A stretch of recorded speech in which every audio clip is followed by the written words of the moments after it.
Turn-based fans, 2025 is stacked. But the real magic isn't in just the big AAA names. Today I've got 5 upcoming turn-based RPGs that deserve a spot on your wishlist.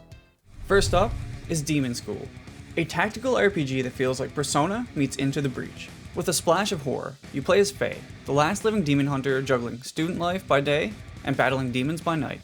The combat is all about planning, and you can eventually rewind any action during the planning phase, test out combos, and then lock in your moves before watching them all unfold in cinematic fashion. It's fast, stylish, and rewards careful positioning. But it's not just about the battles. Demon School has a unique mix of systems. Like a light horror story told with massive character portraits, branching side quests, and just the right mix of creepy and comedic tone. A school schedule system where you pick classes to train your characters and shape their growth while unlocking new abilities. And a cast of 15 characters you can build relationships with, unlock dialogue, skills, and deeper story beats along the way. Demon School isn't getting nearly as much attention as it should, but if you love Persona or tactical RPGs, this could be one of 2025's standout hidden gems. Next is Kingdoms of Dump, sometimes called Dumpster Hero. At first glance, it looks like a quirky little indie, but it's actually a pretty impressive retro RPG.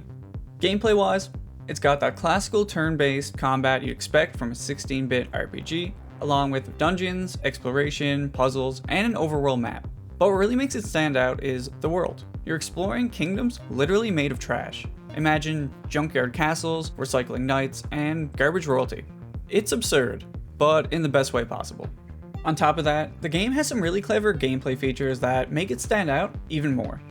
There are no random encounters, every battle is intentional, and combat happens on a tile-based grid where placement and movement actually matter. Attacks just aren't passive either. The game includes timed hits, where pressing a key at the right moment can turn an attack into a critical strike, adding an active skill-based layer to the turn-based formula. And exploration feels modern too. You can jump freely in the environment, up ledges, on trampolines, even onto NPCs and enemies. You can drop off platforms, avoid obstacles, which means no more paths are blocked by a single rock your character should easily be able to hop over. It's that mix of nostalgic design with surprisingly modern mechanics that makes Kingdom of Dump feel like a hidden gem worth keeping your eye on.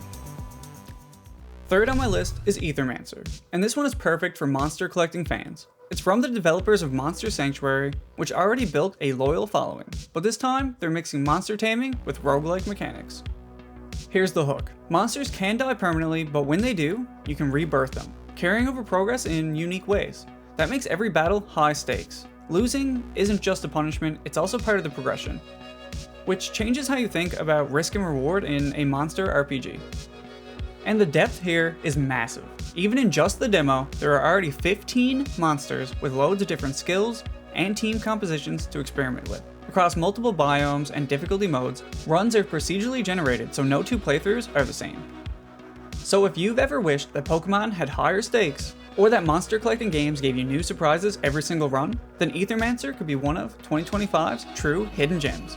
And the best part, you don't have to wait. You can try the demo on Steam right now. Let's talk about Monster Patch. Basically what happens if Pokemon and Stardew Valley had a cozy little RPG baby.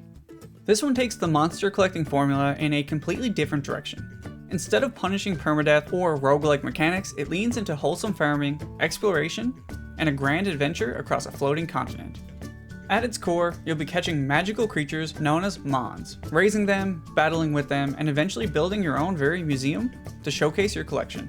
Along the way, you'll also farm, craft, and relax in cozy environments, making it the perfect game for players who just want something more laid back.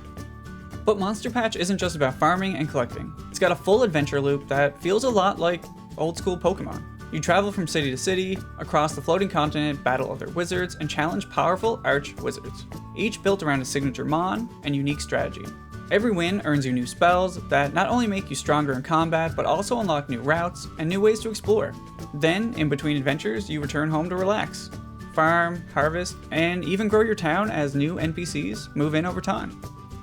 With the cozy genre booming right now, Monster Patch feels perfectly timed to break out as a sleeper hit, a hidden gem that blends monster taming with the charm of Stardew Valley.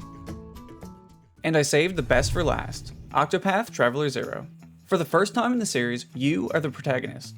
There's a full character creator, so you build your hero and identity from the ground up. then recruit a wider cast around them.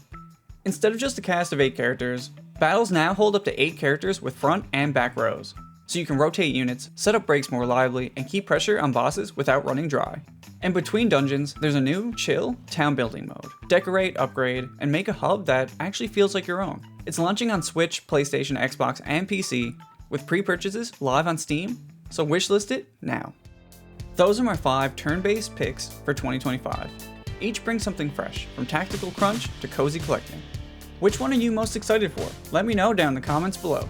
And if you want to see more deep dives into RPGs just like these, don't forget to subscribe.